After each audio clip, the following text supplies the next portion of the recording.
I'm Susan Gennaro, and I have the great honor and privilege of being the Dean of the William F. Cannell School of Nursing. And I also have the great honor and privilege of not only being able to welcome you all here today, and it is so fantastic to have so many of you here, but also to be able to introduce to you our honoree winner for the Kelleher Award this year, C.C. McVeigh, who I'm going to talk about in a minute, and then to invite you all to our new home we just moved last Friday.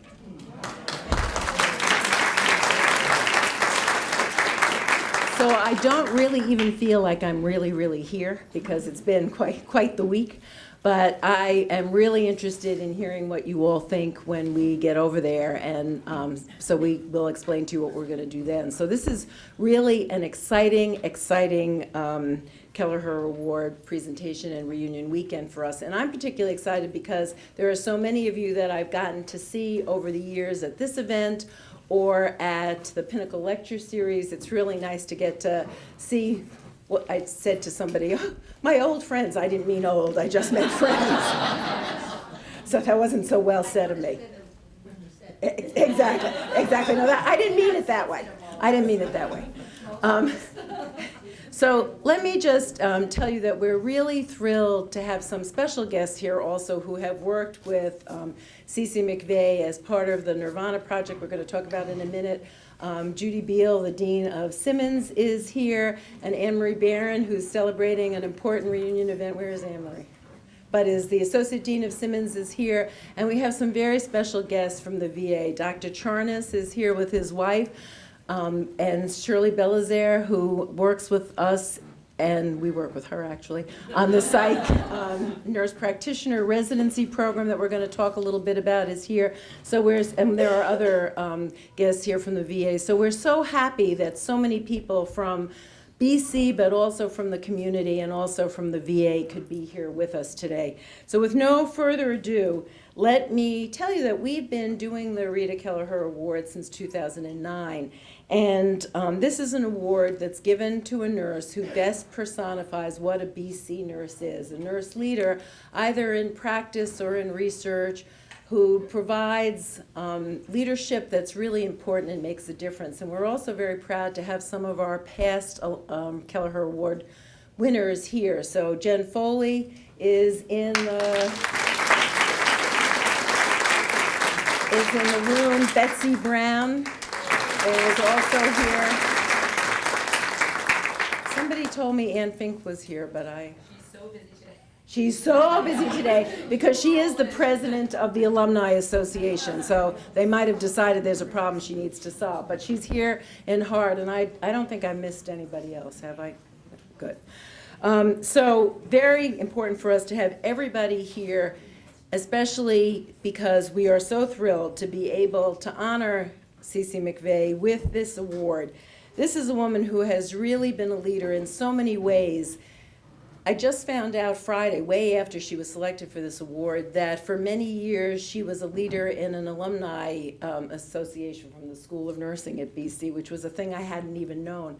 So from early on being here at BC, after she graduated, and then through all the wonderful things that she's done at the VA, I've had the pleasure of knowing her Nirvana, which is the New England Regional VA Nursing Alliance. I knew that.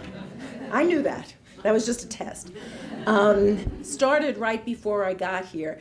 And there was a grant that went in that CC always says the best thing that ever happened is it wasn't funded. So that instead of having to do everything the way somebody else said it had to be done, she was really able to work with people to make sure that the schools of nursing in Boston worked with the VA and collaborated with the VA. So that, and it's an amazing thing to me because you would think we would be competitive. You would think we'd be competitive, and we're really not. It's the most collaborative thing I've ever been involved in, and that is really a testament to CCC.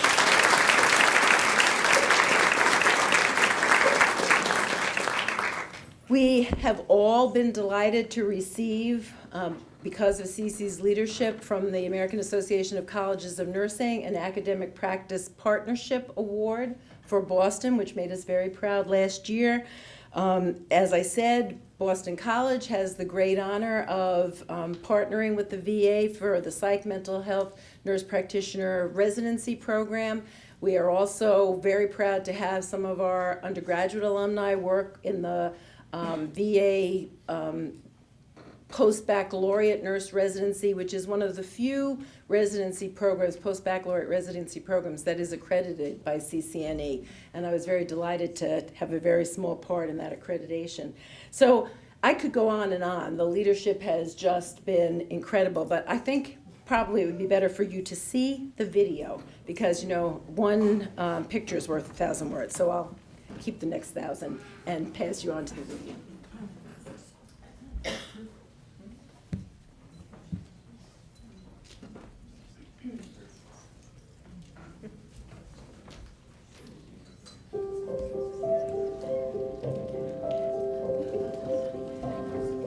My name is Cece McVeigh, and I'm the nurse executive for the VA Boston healthcare system.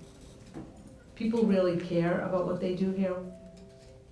We have the latest technology, but we don't have a lot of the amenities that many of our private sector hospitals might have, glass sparkling fountains and waterfalls and things, because all of our time and care is invested in the care of the veteran. It takes a special person to work in the VA, and I think anyone that you would talk to here at this VA really puts their heart and soul into everything they do. It's not for the money, it's the culture that in the population that we serve. It's truly an honor. I've been in the VA 45 years. I was accepted by Boston College School of Nursing, and I was very excited about that. I had worked as a pediatric worker in the Wellesley Hospital. I grew up and knew I wanted to be a nurse. My dad had polio the year I was born, and so I grew up in a family where there were some physical needs, and I thought I would be drawn to the healthcare field. I was assigned to a spinal cord injury ward, and all of the patients were Vietnam-era veterans, had a lot of needs. They were paraplegics or quadriplegics. This being my first experience, I didn't know any different. I learned quite a lot about how to take care of a patient that had multiple needs, from the very basic to the most complex. And I realized very quickly that this was a special population that I really enjoyed. These were veterans that served our country and gave us our freedom. One of the best things I think that's happened to me in my whole career and that's made me enjoy my job in a totally different way is an initiative for nursing students to have experiences at VA hospitals and VA nurses to serve as faculty and provide a backdrop for the students to get an experience in a totally different way. CC really was the wellspring for Nirvana, the New England Regional VA Nursing Alliance. CC saw an opportunity here that is very difficult to attain, which is to have an affiliation not just for the purposes of accepting people for training, but for really development of innovations in curriculum with 6 schools of nursing in the Boston area, including Boston College. It's not easy to do that. She brought all of these people together in a collaborative relationship that's grown over the last many years to produce something quite remarkable. We have unique educational units now that have engaged the medical schools and the nursing schools and some of the other professional schools in interprofessional training. My name's Ryan Bearden. I'm a registered nurse here in the Boston VA system. During the post-baccalaureate nurse residence program, I was fortunate enough to have CC as my mentor. She's always interested and she's always just there. She's available. It gives the opportunity for experienced nurses to pass on their knowledge to this incoming group, but at the same time, it's good for the veterans too because it's all about new perspectives. We're always seeing new breakthroughs in medicine, treatment, nursing care. It was really fulfilling to be able to take care of the veterans. It still is. It's something that I personally enjoy. It's my way of kind of giving back to those that gave to us. Nursing is still an art and a science, and the art part is still as critical, even with the increases in technology now as it was when I graduated back in the early 70s. There still has to be time for being able to show the compassion, being able to use the touch.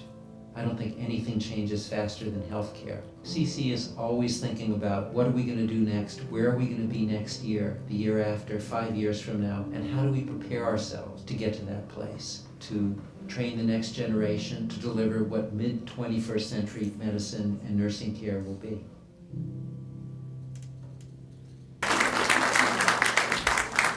So I think it's really easy to see with that wonderful video why it was so easy to choose Cece McVeigh as this year's Rita P. Kelleher Award. And so Cece, if you would come to the podium.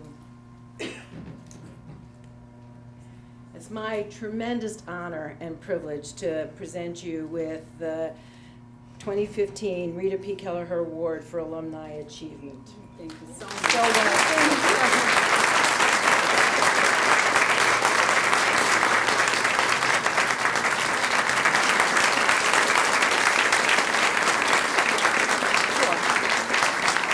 I know you're going to hear more from me in a few minutes, but this is a very memorable award for me because I started my career as a nurse here at BC in 1972, and now 43 years later, it's been such an honor and a privilege to be a nurse. People tease me, one of my friends, an alum up there, Fitz, you know, I love my job. Well, I did love my job. I still love my job. I miss taking care of patients a lot. But this award is just very special to me because it's where I started a career that still hasn't ended for me. And I was just so thrilled when Dr. Gennaro called. And first I thought she was asking me to serve on a committee. She said, "Are you around in May?" And I said, "Well, yeah, I am." And then I was waiting, "Can you do X, Y, Z?" And she said, "Well, I just wanted to let you know we've chosen you as the recipient." So I was just thrilled. And thank you all so much. It takes a village, and all of what I've accomplished I did not do alone. Everyone in this room, all of you from the VA and all of you academic partners actually helped. You couldn't do this by yourself, so thank you all so much.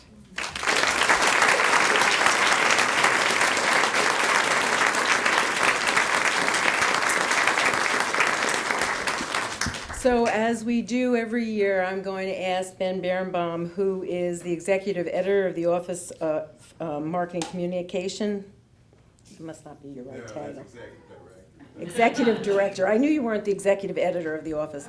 And the editor of Boston College Magazine, who's going to have a discussion with Cece about collaborations in nursing. That will be for about 30 minutes, and then we'll have time for questions, and then I'll come back and tell you about next steps. I look forward to hearing the discussion. So Ben and Cece? Feel like Oprah.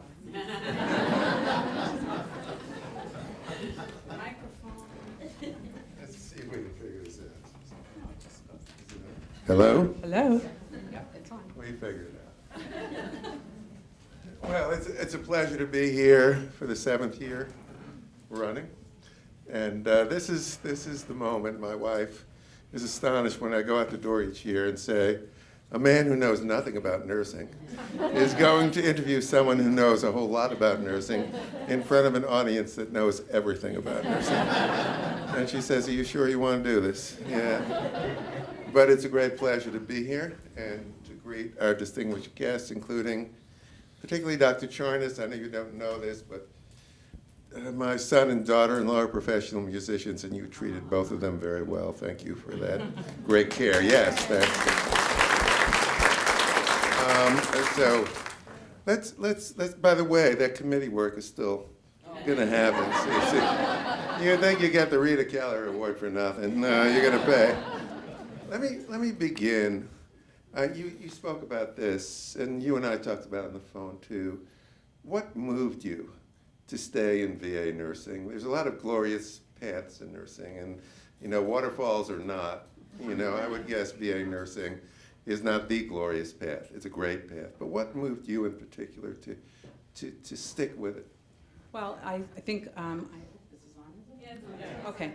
I think when I went to high school, applied to BC, got accepted at BC, and then after I finished my freshman year, we were strongly advised to practice as a nursing assistant or some type of a role, so it wouldn't be such a shock when we get into the clinical areas. So they were hiring at the West Roxbury VA. We weren't integrated at that time. And I applied for a position with Marianne Cataldo, who was also in my class. And we both got jobs as nursing assistants. We said, "Oh, this is great." We didn't know anything about different types of units or patient care. So when we came in, they said, "We're going to assign you to a spinal cord injury unit." And that, was great. I mean, I really hadn't had spinal cord yet in class, so it was okay. So we went through an orientation, and then we were assigned to, believe it or not, a 54-bed ward. I mean, it would be unheard of in these days, but it was a 54-bed ward to South. You saw some pictures of it, with quadriplegics and paraplegics, mostly from the Vietnam era, because that was the time that we were there, and very young wounded veterans, total care, as I had said in the video. And I didn't know any different. It was a great experience, and I worked the whole 3 years, the last 3 years that I was at BC. I worked full-time every summer, and I worked every weekend that I could, that they would let me work. There were lots of trouble with HR in those days, believe it or not, even in the 70s, staying on as a part-time employee, but I stayed on. And then when I graduated, I very much loved the VA. I loved spinal cord injury, and I wanted to stay on that particular unit as a new RN. But the boss at the time, the chief nurse, said, I don't think this is a good idea. I think it's very hard for other staff to see you as an RN now. You've been a nursing assistant and you're gonna make that transition. I think it would be beneficial for you to leave and go to the Jamaica Plain VA, which was not integrated then.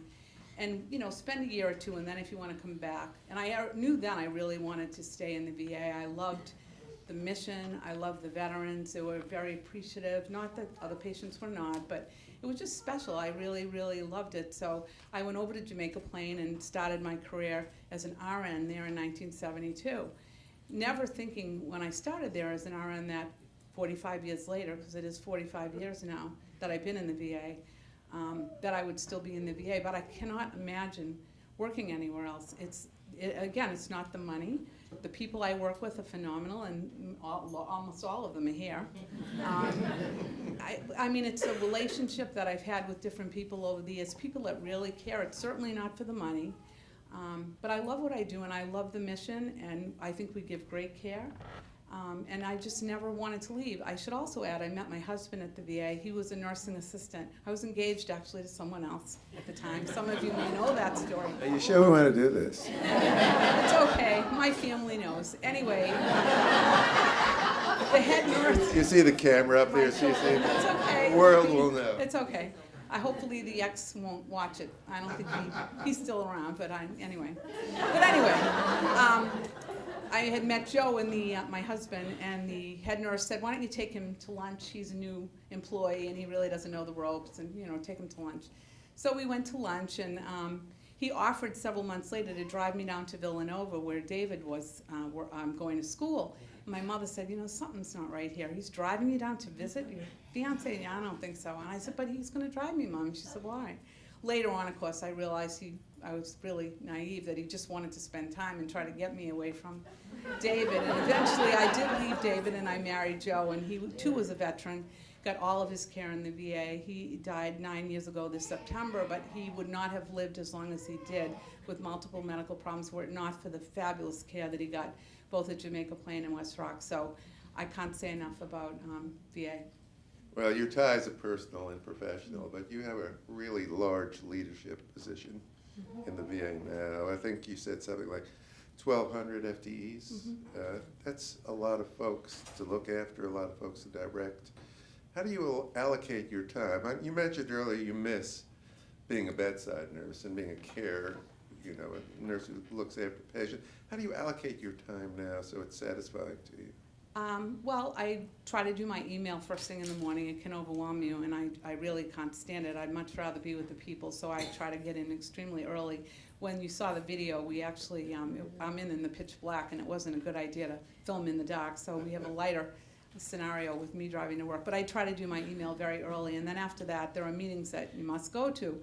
But whenever I can, try to make rounds. You saw some rounds, and I try to get out and see the staff and the patients. It's really managing by wandering about, because if you ever forget where you came from, I think you can't really be effective in your role. Of course. What you mentioned to me again when we talked on the phone that the brain injuries or the serious brain injuries go down to Walter Reed a lot. And so what are you working with? I presume you're working with veterans of Iraq, including some. There's a lot of younger veterans, a lot with PTSD, post-traumatic stress disorder. Our mental health units are filled with a younger population than we're familiar with. There are 22 suicides, unfortunately, a day of veterans not necessarily getting their care in the VA, but it's a very high suicidality rate. And so we're seeing a different population, different wounds. We call it the hidden wounds of war, because the mental health wounds really are not visible.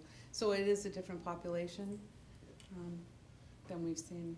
Is it caused you, I presume you have to change resources, you know, because PTSD, as I recall it, you know, was not, I mean, everybody knew people had mental trauma from war, shell shock is what they called it when I was growing up.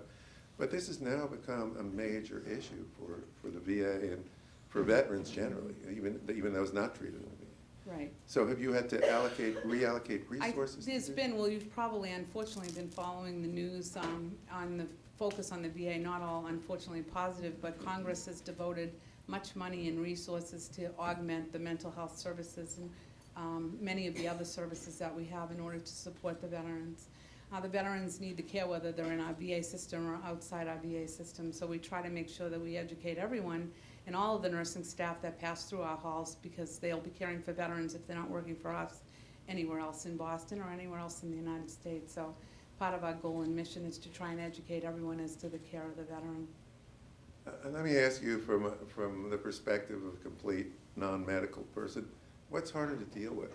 Somebody who has a severe case of PTSD where there's threats or possibilities of suicide, self-harm, harm to others, or is it physical injuries? I think it depends on the person.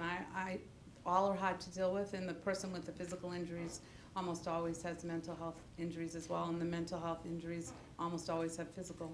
So they're equally, I couldn't say one is harder than another. It's really what draws you and what you feel the best at being therapeutic at. I mean, I have not been a mental health nurse, but for the veterans that I've cared for, the needs of those veterans have a huge need for mental health. So I feel, and I think the staff feel comfortable in dealing with that after you've done it for a number of years. It never gets easy. The stories are very hard, but you always feel a sense of really making a difference at the end of the day.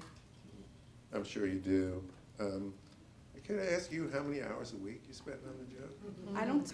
I actually spend at work about 8 hours, maybe 9. At home, I'll do email, you know, for a while. I try not to do a lot. You know, there's papers to write and books to read, and then I'm on several Massachusetts committees, and they're at least once a week, either on the phone or not. So it depends. Professionally, it's a lot of hours work. It's a lot of hours, but it's divided up between the community and my regular job as well. And then, of course, my grandchildren are very important to me, as are my children, and they're all here somewhere. Probably outside the door because they might be crying or not, I don't know. And then I like to get out and walk and do all of that too. So I keep myself really busy. People know not to call me after 9 because I'm usually in bed. Well, you said to me, I asked what's the hardest part of your job, and you said to me jokingly, probably jokingly, hearing someone say no. And how do you deal with that? Well, I bet you get told no a lot. Well, really. I am retirement eligible now, and for those of you that are not yet, when you are, it gives you a sense of freedom that I've learned to ask forgiveness and don't ask permission. And the VA is full of rules. Take a note, Dr. Chornis. He knows. Oh, I bet he and, does. And in our VA, we like to be number one, and so when people say no to us, it's very challenging. So we have to find a way to get beyond the no and make something happen, because we like to be number one at everything that we do, be it the academic practice partnership, or be it the best patient care, or having the most trainees, or whatever it is, we like to be number one. And so we usually don't take no. I mean, they'll say no, but we'll find a way to overcome the no. I mean, it's, you know, the government is full of bureaucracy, and they're famous at saying, well, you can't do this and you can't do that. Okay, well, perhaps we can do this, or perhaps we'll do that. So there's a way to get around it. Well, if you ever want to come help BC with its bureaucracy, you have an open invitation for me. It's a different bureaucracy. I know It is. everyone has one. Speaking of not taking no for an answer, can we talk about Nirvana for a second? When I first heard that you had invented Nirvana or something, I thought of Kurt Cobain. And then, but that was clearly wrong. And then I thought about Nirvana in the Buddhist sense of Yes. Well, I'm sure these things were in your mind when you created the acronym. But could you tell us a little bit about, you got into some of that here, but it's a really remarkable story about granting agencies not being willing to do what seems a most laudable and sensible kind of Tell us about that. Okay, so the VA got money to fund, Kathy Rick was the chief nursing officer for VA at the time, and she had a brilliant idea to form an academic practice partnership with AVA and a school of nursing. And the goal was to fund faculty in the VA and support a school of nursing so that the schools of nursing could increase their class size so we would have more nurses. And additionally, there would be cross-fertilization of faculty nursing. School people would hopefully at some point want to be faculty. So they offered several partnerships across the United States, and the day that the RFP went out to the nursing schools, I got 6 calls, and they were from UMass Boston, UMass Lowell, Boston College, Simmons, Regis, Northeastern. And they all said to me, would like to do this with you. And I said, geez, that's nice, but how could I pick? So I suggested to all of the 6 that they ought to come in and we would have a meeting and we would discuss how we might do this. And then I got a little anxious because I said, geez, 6 schools and we're big, but we're not that big. And so I invited Bedford to come along. The other clincher at the time was you needed a doctorally prepared nurse, and I don't have my doctorate. And at the time, we didn't have a lot of staff that were doctorally prepared, so Bedford had a doctorally prepared nurse, and in order to secure the grant, I needed that too. So I called up the nurse exec at Bedford and invited them to come to the meeting and the doctorally prepared nurse that I needed for the grant. And so everyone came in the room, and I said, what do we want to do? I don't think I can pick. I think we should all go with this together. I also had the help of our nonprofit research institute because I, for one, had never done an RFP or responded to one, was not sure exactly how to go about it. I had been in practice. So I had the help of Bavaria, Boston VA Research Institute, and Nancy Watterson Diorio, who was the CEO at the time, who had very experienced, not a nurse, but so she came. So we all sat down and we agreed that we would do the grant, we would apply. So we sent it in, and my director, who is here now, Mike Lawson, sitting over there, you can raise your hand, very supportive, Dr. Chanas, and of us putting in for this money. So we put in for the money, we did the grant, and shortly thereafter, we were still meeting, by the way, as a group, together, trying to move forward with what we, just partnering together, what could we do together, and have more nursing students really start rotating at VA Boston. So we got the response from the Office of Academic Affairs we weren't going to be funded. I hope they don't watch this video, actually, but that's okay. She's heard the story. So we didn't get funded. I was crushed. I said to everyone, what do you want to do? And they said, no, we'll keep on going. By the way, could I interrupt you? Yes. Do you know why you didn't get funded? Yes, they said the second year that we were too complex. Couldn't be done. There were 6 schools of nursing, two hospitals. It would not work. It just won't happen. So, but not to be thwarted, not They'd liking... never met you, right? They had, not liking, no, we met again. We had been meeting all along, and we started to begin to plan to increase our student rotations at Boston. At that time, we did not have a lot of baccalaureate. We had in the hundreds, lower hundreds. Now we have over 900 students from these schools, both at Bedford and at Boston. So we applied again a second year. We had already started meeting and being a little creative. We didn't literally follow the intent of the RFP because we hadn't been funded. Judy Went is here. We got a nursing affiliation coordinator. We put some things in place to make this work. And the second time we didn't get funded. And this time they said, well, you can call and ask us questions. So we called some of us that were at the group at the time, and they said, it's just not gonna work. I mean, how, I said, well, we've been doing it. It's going quite nicely. No. So the third time they called, they had more money, and they said, do you wanna do it again? And everyone at the table said, okay. So I said, well, this is it. 3 strikes are out. We'll apply one more time. So we did, and we still didn't get funded. In this third year, we were doing quite well. We had started something called the VA Colloquia Series, where we go out to the different colleges. Each one of them hosts us, and we bring in VA speakers on care of the American veteran. We might talk about PTSD or military sexual trauma. So it was one of our attempts to go to the different schools and start talking about VA to the college community. So we had that going. We had started to involve the faculty planners and the placement coordinators at each of the schools, so we started to increase our rotations. We started getting creative. Simmons, Dr. Judy Beal is here, and asked if we could do a dedicated education unit, and if you're not familiar with them, we can elaborate on those. But I said, great, let's do that. So we had a dedicated education unit, and then Northeastern said, let's do an interprofessional education unit. None of these were in the grants. I said, okay, we'll do that too, and we'll publish an article, apply for a grant. And we began to infuse faculty and staff from from the colleges, plus we had our own staff, and we were learning a lot. I was learning a lot, and the staff were learning a lot. So, but we didn't get funded, and on the call again, they said, you know, it's just too complex. But they did ask me to go and speak at their national conference. And Debbie is funded. Debbie Whitner is the nurse executive at Providence. She got funded. I can't remember if she was at that conference that year, but the reason they said they invited me was because the goal was, after they funded you, they wanted you to be self-sustaining. Well, we had been self-sustaining, obviously. So they thought perhaps I could present how this happened. So I did, and we weren't funded.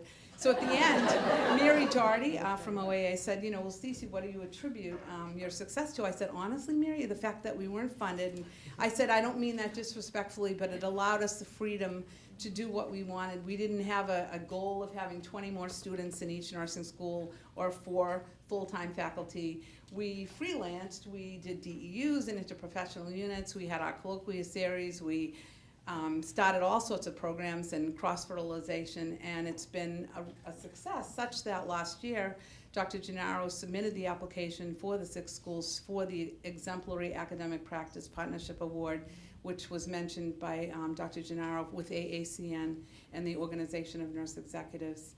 And we were thrilled to find out that we won that. So we went in October, and they got us all in a picture, even though they found it hard to believe. But we would all fit, and that there were so many schools. I have to backtrack a little because Dr. Joyce Clifford and Bernice Ferguson were our advisors the second year, and I was thrilled that they accepted. I mean, they're both deceased, but I'm sure all of you know their names. Very remarkable people, legends really in nursing. And they too said to me, Joyce Clifford in particular said, Cece, I don't know how the heck you did this. I've been trying to do it for years. But they were very supportive too and encouraged us to go along and keep going. I should stop so you can ask me more questions. No, this is a great story, actually. It's a terrific story. And I'm surprised I haven't read it in the newspapers. Maybe I just don't read it. Well, we are trying right? to publish it. However, Are you? we've a couple of times halted. We all get this energy, and we get a chapter or 2 written, and then something happens, and we haven't yet. I mean, we've talked about it in a variety of forums. We've gone and presented different places, but we actually haven't put it in our So book. you have now 900 students involved at this We point? have about, Judy will know exactly. Jude, do you want to volunteer the number? 9? I think it was Oh, is it 876. We Okay. call that 900. All right, 876. We'll round up. Thanks, Judy. There's one other program not related to Nirvana, though, that I want everyone to know about because it's another exciting program called The Other Side of the Bed. And back in the 90s, we had, God forbid, a nursing shortage. And that particular summer, Joan, the deputy nurse exec, is also here, and I were trying to brainstorm on how at Jamaica Plain we might get some summer help. So we decided maybe we'd offer some end of first year medical students a job as a nursing assistant. We would train them, and they would work with nursing, and they would augment our help. And in fact, they did. So it was a great summer, and they all went to work, and we loved it. And nothing else came of that except later years, we would see these medical students who are now attendings, and they would say, oh my God, that was the best thing you did then. You know, we learned so much. So one day, on a rare day, Joan and I were actually sitting down having lunch with Michael Chanas, and we started talking about the other side of the bed and what we had done back in the 90s. And this was in, I don't know, 2000, I don't know, about 8 years ago or so. And he said, well, why don't we do it again? I said, well, that'd be great. We could certainly do it again. So if you know we're going to get funding for it, you'll help us support it. Yep. So we dusted off what we had done in the 90s, and we called it, again, The Other Side of the Bed, only this time it was a little more purposeful. It was really a 7-8 week rotation where we would recruit medical students at the end of their first year from BU and Harvard. They would go through a mini orientation because they're postgraduate and they really didn't need much other than what's a vital sign and how to do it. And then they were assigned to a unit where they worked with nursing staff.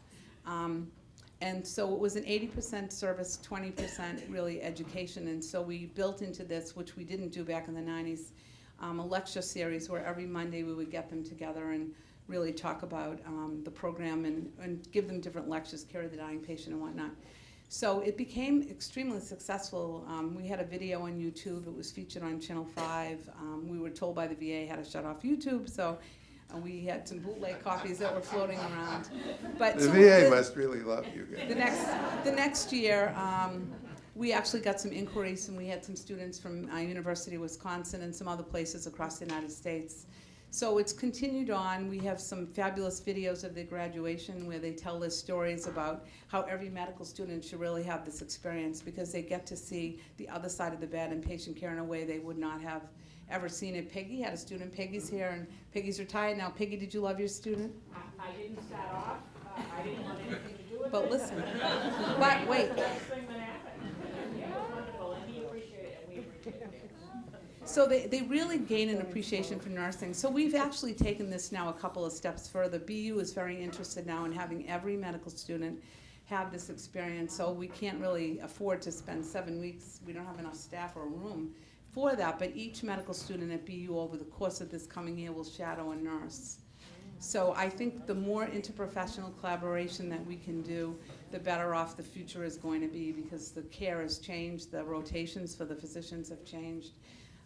And it's just been an amazing, It sounds like a another terrific creative program. experience. Another Yeah. one we're going to publish soon. Yeah. Yeah. Well, good luck with the program, good luck with the publishing. I want to talk to you about the unfortunate events in Phoenix from about a year ago now. Yeah. And it must be hard for you, and I presume for many people in this room who've given their professional lives to VA care, medical care, to read that stuff and know that it implicates, at least in the public mind, all VA hospitals, no matter where they are. How do you deal with it? Well, I was pretty angry, and really didn't want to turn on the TV. Many of my coworkers didn't either, because you would get so mad because there may have been things that we could have done better in the VA, and certainly I don't know the true story at Phoenix, but I did know that people were working their hearts out and had for many, many years, devoted themselves to the VA, and everyone was talking about the VA. Oh my God, this is horrible. Should we get our care? Even my own family would say, oh my God, what's going on, Mom? I mean, this is horrible. People would call and, ask me questions. I didn't even want to answer the phone after a while. And I definitely did not turn on the TV and news. I was furious. I didn't know how we could turn it around other than just trying to tell our story in every way that we could. For me personally, I think it was the most demoralizing time. I was just so aggravated and felt so sad. You could see the impact it had on the veterans for sure, and also for our staff. I mean, people work very hard, and I said earlier, you don't work in the VA for money. You work because it's a career that you really love, and that's why we have no turnover, really. The staff that are there stay there because they love the mission. But it was very, very hard, and we're still seeing it today. I mean, you can still turn on the news and, you'll hear some story. 60 Minutes came in and filmed our new secretary, Bob McDonald, and they were there for several days filming, and he came and visited, and people felt he was a breath of fresh air and would help us. But even he has been, people get beat up and has had a hard time. I mean, the VA is the best care anywhere. There's a book that's been written about it. We're telling our story. I think if you go out and talk to any veteran that gets their care in the VA, they don't want to go anywhere else.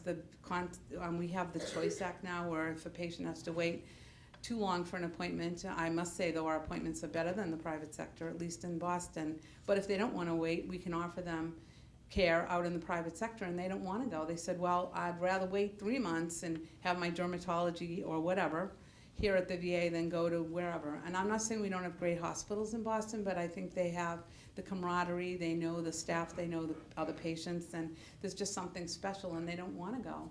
So it still lingers. I mean, I think the work through Nirvana and all the work we do every day, the way to get the word out is to be public about what it is that we do and tell our stories, the good stories, but nobody wants to hear the good stories. They don't make the TV, so. This is absolutely true.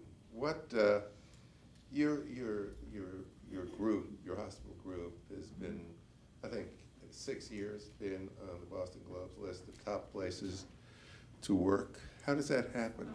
I mean, I would assume places would get on that list because they have the best benefits and the best facilities and all that kind of stuff. How do you get on there? They do a random survey of employees, and if you get the survey and you participate and you reach a certain percentage, then you get the award. And so we have been lucky. But I have to say, I can't imagine it's just luck. No, it isn't. We work. I think we What's work. the culture is what I'm asking. It's what is collaboration. I mean, you can see a lot of my staff are here. We all, and staff from other VAs, we all stick together. We all work together. We all love what it is that we do. We have our frustrations, but people really care, and they care about the employees. They care particularly about the patients, and it shows. I think if you really love your work, and you go out and you thank your employees. We had all those blizzards, what a horrible winter, and people would call me all the time, oh my God, what are you doing for staffing? We were fine. We were fine. I mean, we didn't have anyone not get to work. I mean, we made rounds one day, Joan and Dr. Charnas and I, and we had the chief of medicine, the chief of surgery. We had a hilarious time. We took pictures out in the snow. We took pictures of the very car. We took pictures of all the staff having picnics on their floor because they brought in tents and sleeping bags. No, but it's just the culture. You can't. It's come from years. It doesn't happen overnight. I think people have worked there a very long time, and they don't leave because they really like what it is that they do, and they know that people care about them. And again, I think it's the mission. Yeah, I don't doubt that. I think you put it very well, in that you need people of long standing at the institution who carry the culture. It's when you have the turnover. We haven't. Even our quadrad has been extremely stable. By quadrad, the chief of staff, the director, myself, and the assistant director, associate director.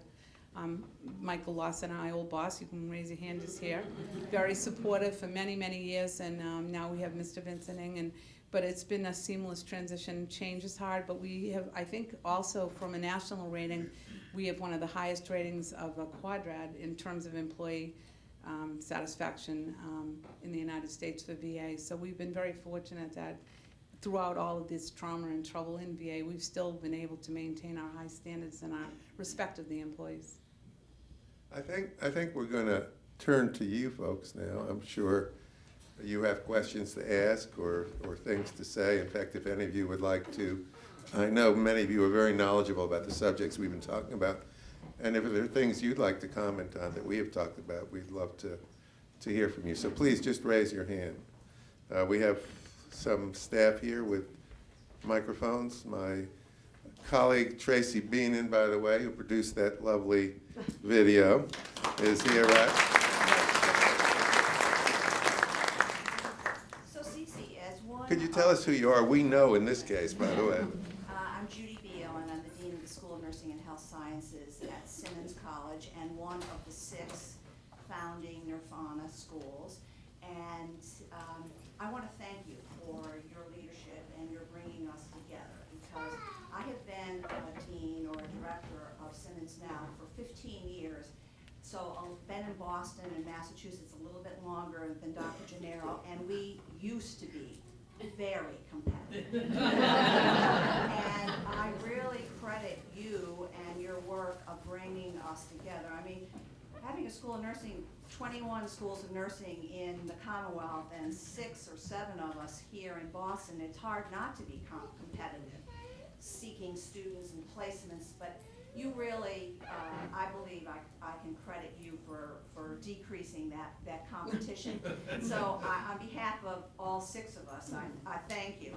But I also would like to have you comment, I've heard you talk about this before in terms of what having those relationships with schools of nursing how that has benefited you professionally. If you could talk a little bit about that. Sure. So I love my job, and I've done all sorts of different jobs, but I think the most invigorating thing for me personally has been Nirvana, because for me it opened up a whole new world to applying for grants, being able to do research, doing a dedicated education unit where our staff serve as faculty, having an interprofessional education unit. It's opened up just a whole new arena. And it's not just for me, I think it's for all our staff too. We've greatly benefited. We have research projects now, and we've published articles, things we actually didn't have the luxury or thought about doing before, because we either didn't have the expertise or we just didn't have that infusion. I didn't mention our residencies, but I will put in a plug. We did get, interestingly enough, funded for the post-baccalaureate nurse residency by OAA. And the reason we got funded, and I kind of chuckle about this, is because we had the platform of Nirvana as a good platform. So we got funded, and we're on our 3rd year of the post-baccalaureate nurse residency. We have 10 wonderful nurse residents. And then last year we got funded for advanced practice nurse mental health residents, and we have 4 of those again, platform of Nirvana funded by OAA. So having all these exciting things has been amazing. I will tell you, if it were not for the help of the schools, Judy Vesey from BC and Donna Glenn from Simmons and all of the staff, the CCNE accreditation was something unbeknownst to us. We know Joint Commission, we know all that. But CCNE, the Commission on Colleges of Nursing Education, we're like, oh my God. So if we didn't have our academic practice partners to help us with filling out the application and having the site visit, we never would have got through that. So I have to credit the school. So it's a wonderful thing. It's kept me interested. People say, when are you going to retire? Well, I don't know. Every year I say, I don't know, maybe next year. And then, something else exciting happens. So it keeps me interested. And I think it's been great for the staff and the patients in particular, because they bring in a whole fresh new view, the students do, and the faculty too. So welcome. Thank you. Maybe you want to do some Middle East negotiations. Middle East. If you can get 6 schools of nursing to stop competing for students and jobs, I don't know. You're capable of a whole lot. Please. I just wanted to comment on the VA issue with Phoenix and all of that. Some of you here know me because I spent the first 2 years with the class of '65 in the School of Nursing. And I recently retired as the Special Projects Counsel to the United States Senate Committee on Veterans Affairs with oversight over the VA. Mm-hmm. And while working on the committee, and I had worked on the House Committee for 10 years before that, it was amazing to me that I discovered so many isolated incidents of problems within VA. And part of that is I'm also a lawyer, so I did systemic analysis of, I had done individual and class action, so I knew whether it was a problem with Ward X at the Boston VA, or it was a problem with the New England region, or it was a problem with the country. But all they could ever see when I identified things was individual incidents that could readily be resolved. And there's a real disconnect, because most of the issues that we got as committee staff, and we heard from veterans all over the country, were very, very positive about the quality of health care. Mm-hmm. And the issues were about getting into the health care. And there were all sorts of bureaucratic, bad news never travels up in the VA. And if you don't travel up, people can identify the problems and they can't solve them. Mm-hmm. And so I guess I'd like to give you, some encouragement from the fact that most of the feedback we got about health care was really positive in terms of the quality of care. And you do have incidents of malpractice, but you have it every place. Mm-hmm. And VA gets publicized by the IG and every place else doesn't. So I think those are just some of the comments that I'd like to make, from the perspective of somebody having oversight. Thank you, appreciate that a lot. Thank you so much. Thank you. Other comments or questions, please? Anybody? Have we solved all the issues? I suppose so. I'm gonna say one more thing personally. Every year I wear cowboy boots to this event because they're comfortable. And every year somebody stops me on the way to the bar to find out why I'm wearing cowboy boots.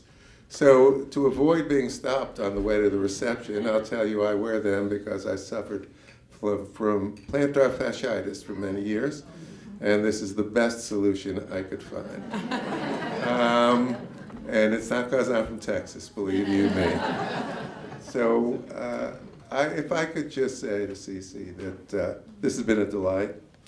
And I kidded you earlier about coming over and taking care of BC's bureaucratic issues, but boy, you've done a terrific job. You're the kind of administrator I, as an administrator, admire. Because it's not just that you don't say no, it's that you just get it done without saying no. You just walk past the block and get it done. And I want to thank all of you for being here. I do a good deal of moderating at BC, and every year I come out of this room feeling so encouraged. It's like I sat down with a family. All of you care about each other. You know each other very often. You understand each other's issues. The nodding I see in the audience, and the smiles. It's really quite wonderful to be with you again this year. So thank you for coming. And by the way, if you haven't seen the new facility, Maloney, you are in for a treat. It's just wonderful. All that light, those of you who were raised in Cushing, or educated in Cushing, I bet you didn't know there was so much daylight in the world as you're going to find up there. And so enjoy the rest of the afternoon, and thank you all for being here. Thank Do you want to say something? Thank you, Ben. Thank you, Cece. You can see why I'm so proud to be the Dean of Boston College, who educates, like all of you, such fabulous nurse leaders. Why I'm so proud to collaborate with the VA and help provide some small amount of service, but thank you all for the great amount of service you provide to our veterans. And how proud I am of Cece McVeigh, to be able to call her my friend and colleague.